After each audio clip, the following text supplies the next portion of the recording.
あらゆる側面で無自覚で生きていたら悪化します。好きなことがないという側面も無自覚で生きていたら好きなことはできないんです。それがアダルトチルドレンなんです。だからアダルトチルドレンを克服するには無自覚で生きるのではなく、意図的に逆方向の力を加えないといけないんです。こんにちは。自分探しイズムです。私はアダルトチルドレンについての電子書籍作家で、現在のところ5冊中2冊でベストセラー1位を獲得しました。電子書籍を読んで生きやすくなったと言ってくださる方々も多いです。興味のある方は読んでみてください。概要欄にリンクを貼っておきます。今日は好きなことがわからない理由と好きなことの作り方ということで話します。好きなことを作るには好きなことがわからない原因を知ることも大切です。その原因となった生き方を続けていてはいつまでも変われないからです。アダルトチルドレンは趣味がない、就きたい職種がない、自分のことがわからない、だから好きなこともわからないという人が多いです。それはなぜかということですが、人間は自分のことより他人の顔色を伺っていたら自分のことがわからなくなります。自分のしたいことをないがしろにして他人にどう思われているだろう。これをしたら嫌われるのではないか。このようなことばかり気にしていたら自分の本性で生きられないのでしたいことがわからなくなります。例えば子供の本性は好奇心旺盛で元気で活発でわがままです。でも本性に従って行動するといつもうるさいと怒られていた人は本性を犠牲にして良い子になります。このように心理的に未熟の親は力で子供を操作しようとします。こういう親だと子供はありのままの自分では嫌われると思い込むことになります。小さい子供は一人では生きられないのだから、親に嫌われたら生きていけません。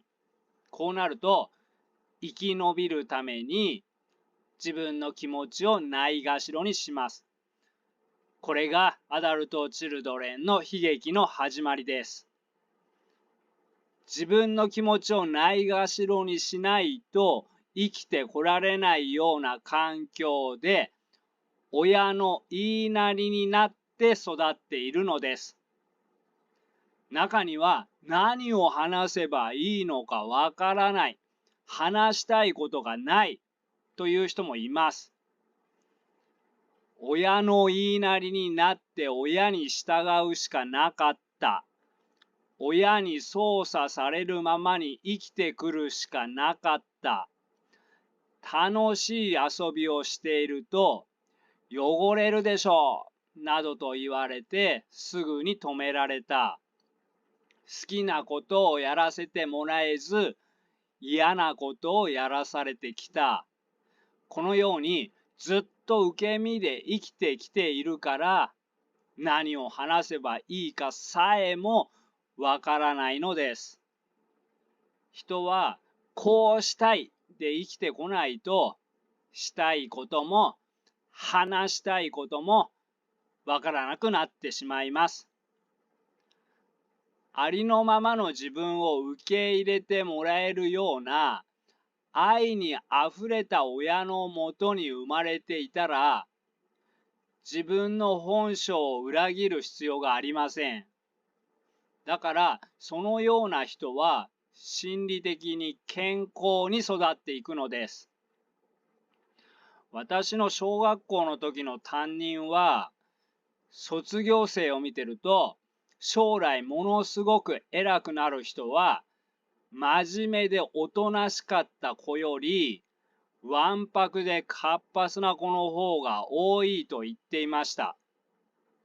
私はそう言われたときに、授業中に騒ぐようなうるさいやつが、ものすごく偉くなるとは思えないと疑問を持ったのを覚えています。でもこれはあながち間違った話ではないように思います。小さいうちから自分の本性で生きられた人は強いです。例えば、赤ちゃんにとっては外の世界は初めてです。小さい子供は好奇心旺盛ですが、未知の世界は怖いです。お母さんが信頼できるから、好奇心に従って行動できるのです。だから、どんどん自分のしたいを広げていけます。泣いてもすぐに助けに来てくれない。親の都合でしか世話をしてくれない。だから再度泣いて助けを求めたら、うるさいと怒鳴られる。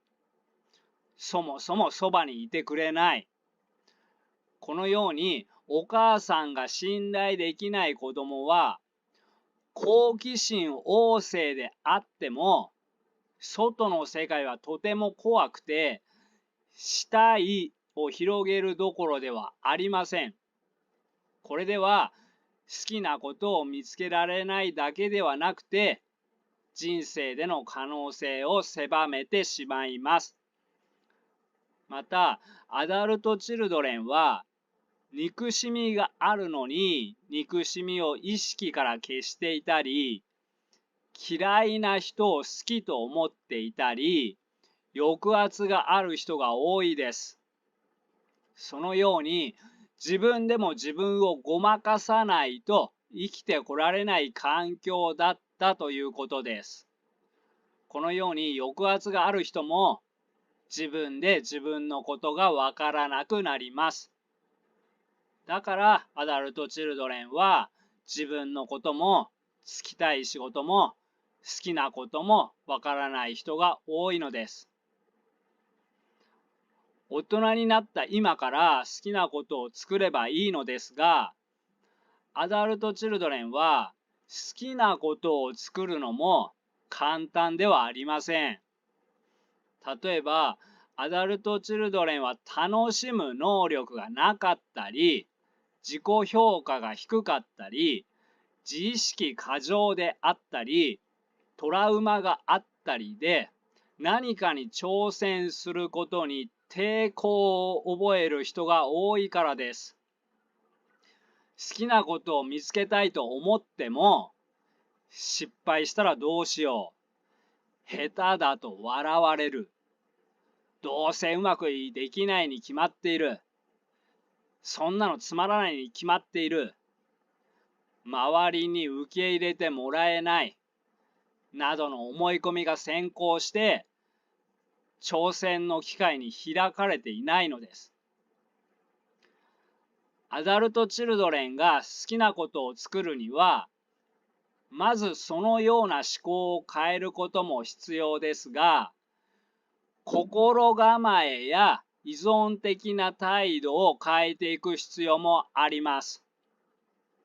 例えば、親や上司など誰かの意見を鵜呑みにする生き方から、自分自身はどうしたいのかと考える生き方へ変える努力を始めましょう。具体的には、普段から無自覚で生きないで、この場面で自分は何を求めているのか、もし周りが全員ロボットだったら自分は何をしたいのかと常に考えてみる習慣をつけましょう。また、どういう人だと思ってもらいたいか、どういう人だと思われたくないかではなく、どういう人でいたいか、どういう人になりたいかと考えるようにしましょう。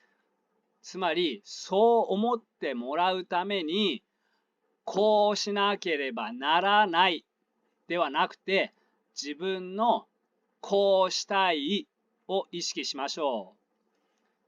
普通、子供はこうしたいで生きています。アダルトチルドレンは普通の子供じゃなかったんです。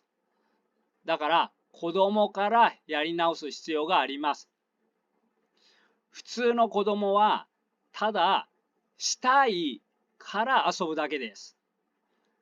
こう思ってもらおうとか、こう思われたくないからこれをしようと思っていません。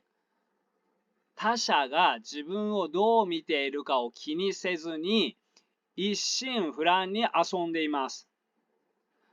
また、何かを達成するためや何かを学ぶために遊んでいるわけではありません。遊びを通して何かを得ようとしていません。遊ぶことが報酬です。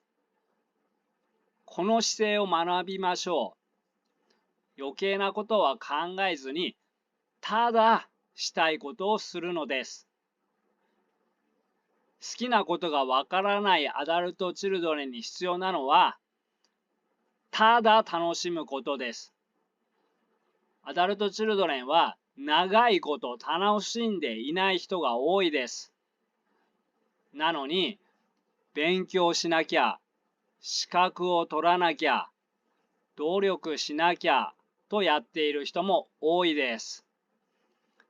したいで生きてこられなかったということは、依存心が強いということです。心理的には、一人で生きられないということです。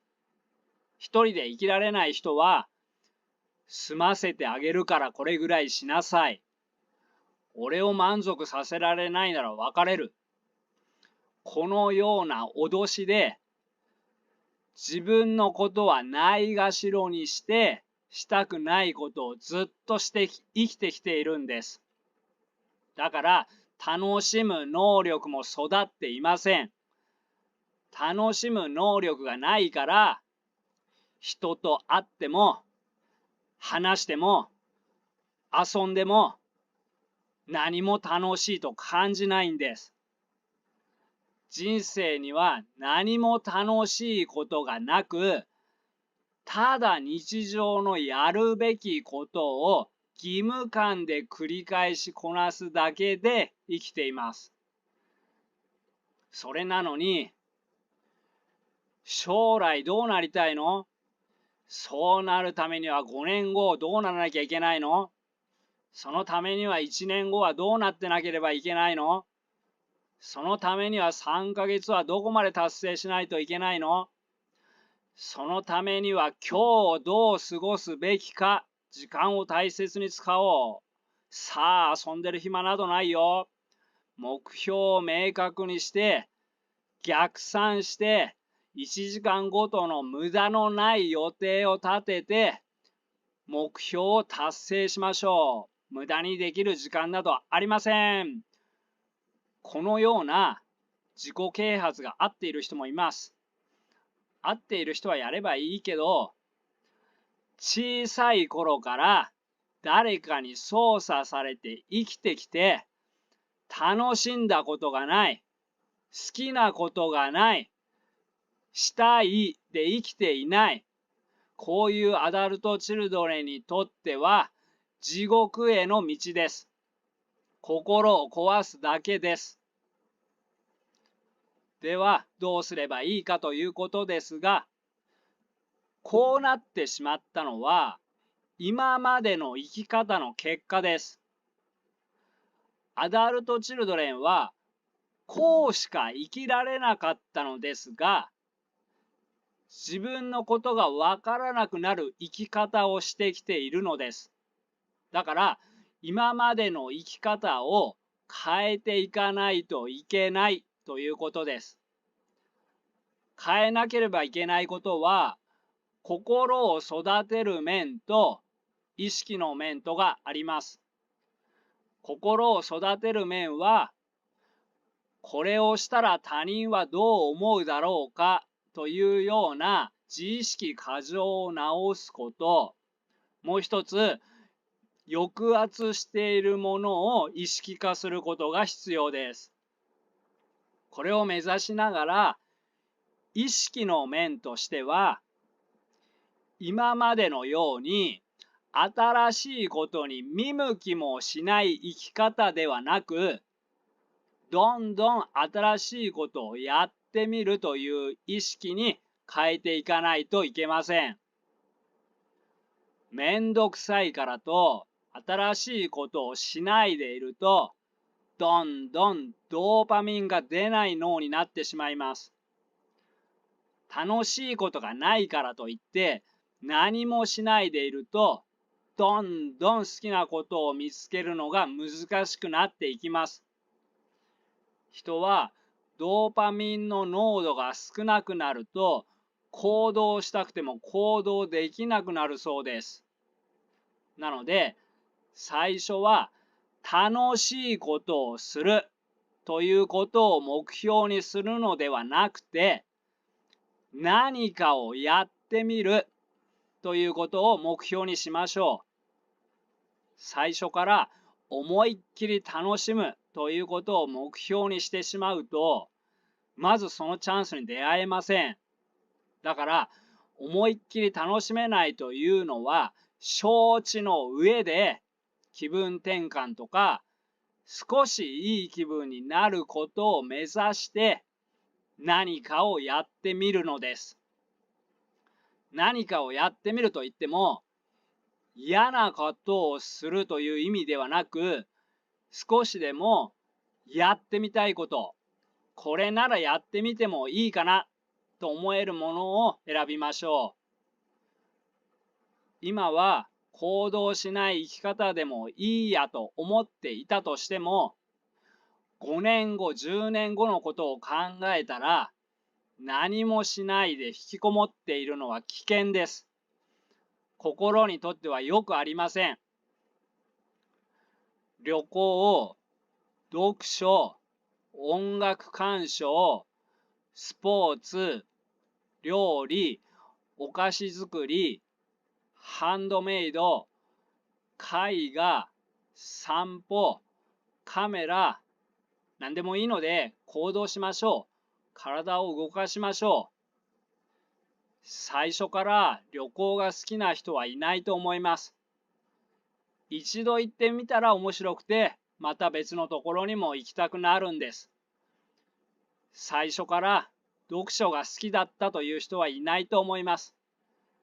一度読んでみたら面白くて、もう一回読んでみようと思うんです。一度やってみたことによって興味が湧いてくるということは多いです。また、昔やっていたものをもう一度やってみるのもいいと思います。昔とは違った環境で、昔とは違った心理状態で、それをすると、昔は辛いだけだったことが、今は楽しくできるということがあるかもしれません。また、アダルトチルドレンは自分のことが分かっていない人が多いです。学生の頃、本当は好きではないことを好きだと思ってやっていた。でも、大人になって好きではないと気づいた。そして心が成長してからもう一回やってみた。そしたら学生の時は好きではなかったけど、今は好きになったということがあるかもしれません。ではポイントを振り返りながらまとめます。アダルトチルドレンは親の顔色を伺わないと生きてこられなかった。自分の気持ちより親の気持ちを優先しないと生きてこられなかった。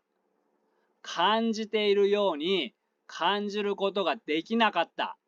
つまり抑圧をして生きてきた。そして自意識過剰になり、主体的に生きるのではなく、依存的に生きてきた。このような人は、やりたいことや、就きたい仕事や、自分のことや、好きなことがわからなくなります。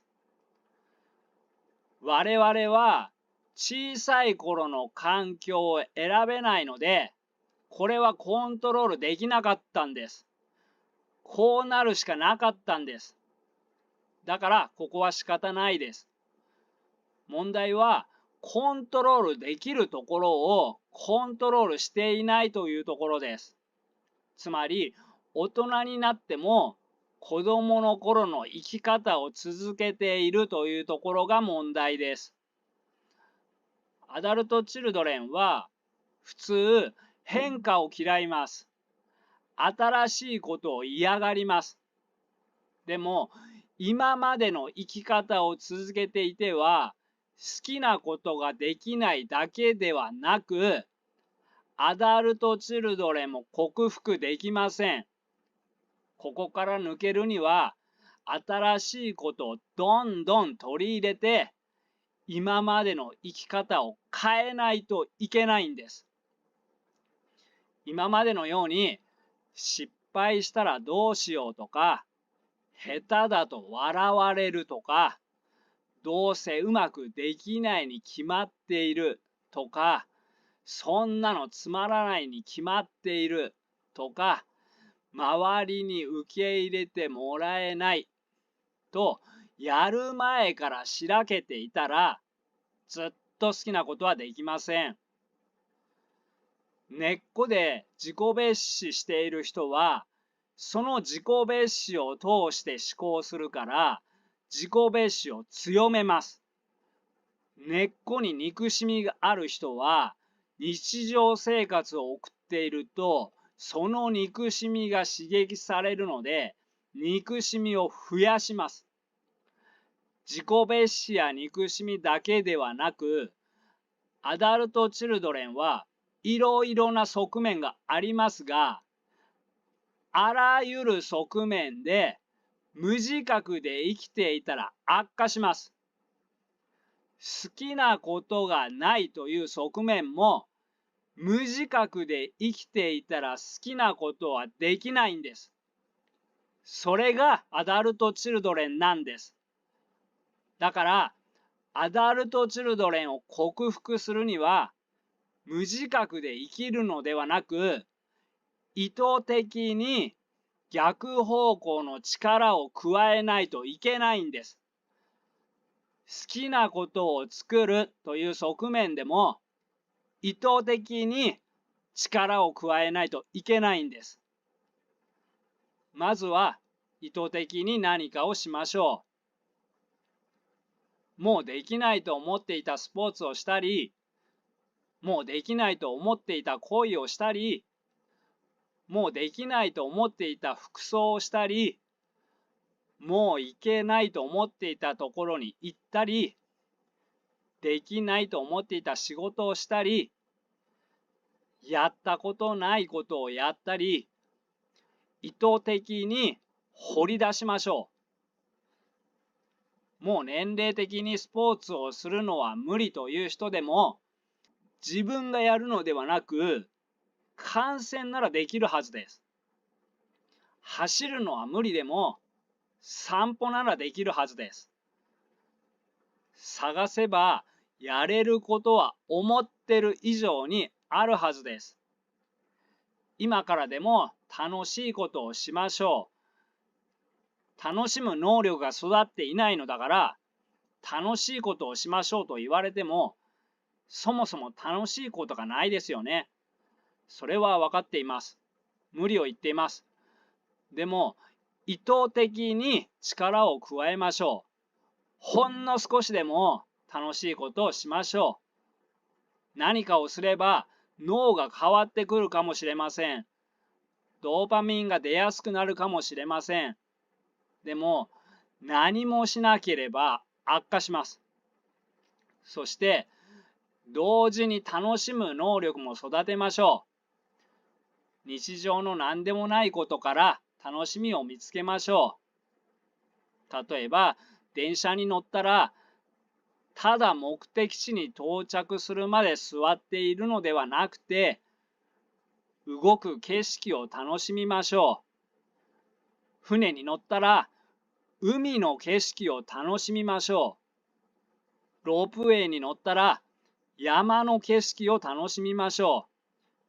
飛行機に乗ったら、空の景色を楽しみましょう。地球に乗ったら、星空を楽しみましょう。地球だって乗り物です。星空は毎日変わるんです。動いているんです。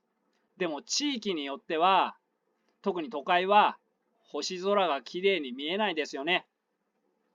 田舎の町へ旅行に行って星空を見てみるというのはどうでしょうか。私のおすすめは宮古島の星空です。もう全部の星が見えるんじゃないかっていうぐらいに、都会では見えない星がものすごくいっぱい見えます。また季節によっては、そして条件が合えば、南十字星も見れます。南十字星は日本では沖縄の離島まで行かないとなかなか見れません。貴重な星座です。